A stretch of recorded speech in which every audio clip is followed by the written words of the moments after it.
బాధ్యతలు స్వీకరించిన మా జిల్లాకి 15 రోజుల కింద అధ్యక్షురాలి. దానిలో భాగంగా ఒక 3 రోజుల కింద అమరావతి గారు సూర్యాపేట జిల్లా వాస్తవులని సూర్యాపేట రావడం జరిగింది. వారిని నేను అక్కడ ముక్కుసూటిగా ఒకటే ఒక ప్రశ్న చేశా.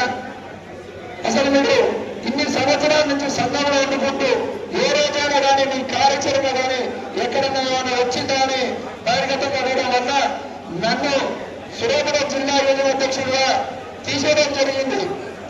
అయినా కానీ ఏ పదవిమైనా బాధపడలేదు. ఎందుకంటే ఈరోజు అమరావతి లక్ష్మీనారాయణ అనే వ్యక్తి ఊరూరా తిరుగుతుందంటే దానికి కారణం శ్యామన్న ఊరూరు తిరుగుతుండు. ఎందుకంటే ఆయనకు జర్నీ కూడా చేయడం ఇష్టం ఉండదు. అట్లాంటిది ఇలా రాష్ట్రానికి మరొకసారి అవకాశం కానట్టు దేనికి ఇస్తారు అవకాశం? నువ్వు ఏం చేసినా అవకాశం.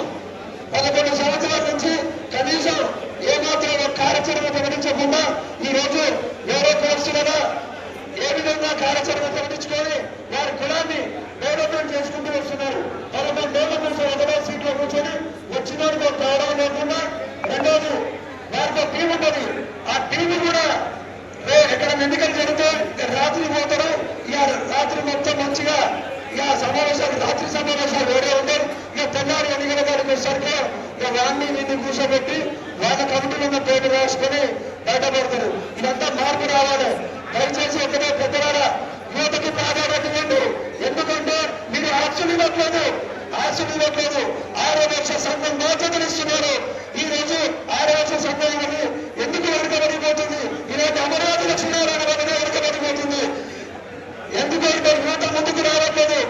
ఎక్కడికి పోయినా కానీ ఏది పోయినా కానీ వారు టీవీ అన్ని జిల్లాలలో కృష్ణ వేసుకొని ఆరోగ్య ముందుకు యువత ముందుకు రావాలంటే నేను అక్కడనే పీకమిస్టి చంపేస్తున్నారు. ఇది ఖచ్చితంగా రేపు శ్యామన్న ఖచ్చితంగా మనందరి ఆదరణతో రేపు రాష్ట్రానికి అధ్యక్షుడు అవుతున్నాడు. మన ఆరక్షణ సంఘంలో మార్పులు ఏమన్నా కానీ ఆయన తెలుసు. ఎందుకంటే ఇంటి మీద తిరుగుతున్నారు, వీధి తిరుగుతున్నారు. అన్న ఏం పని చేసేటప్పుడు ఒక పాంప్లెట్ ఆడుకొని చెప్తున్నారు. అమరవారు మాత్రం కూర్చొని మెల్ల కాట వేసుకొని నేను ఇది చేసినా కానీ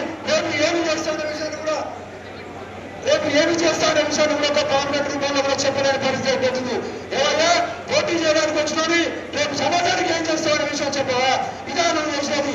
గతంలో చేసిన అంటున్నాడు ఆంధ్ర బాధితుల నుంచి ఆస్తులు కాపాడిన అంటున్నాడు. నువ్వు కాపాడేదంటే తెలంగాణ పోరాటం చేసి తెలంగాణ కథలో తెచ్చుకున్నావు. అలాంటివి నువ్వు ఆస్తులు కాపాడేది ఆంధ్రబాద్ ఎక్కడ తీసుకుపోతుంది? ఈ ఆస్తుల్ని పేరు పెట్టి బిల్డింగ్ లేకపోతుందా? నేను ముఖ్యసూటిగా ప్రశ్నిస్తున్నాను. దయచేసి ఒకటే మాట, మన శ్యామలను గెలిపించుకునే బాధ్యత మనది. ఈ అమరావతి టీం అందరినీ కూడా మార్చే శక్తి కూడా మనకి ఉంది. కాబట్టి జై వాసవి.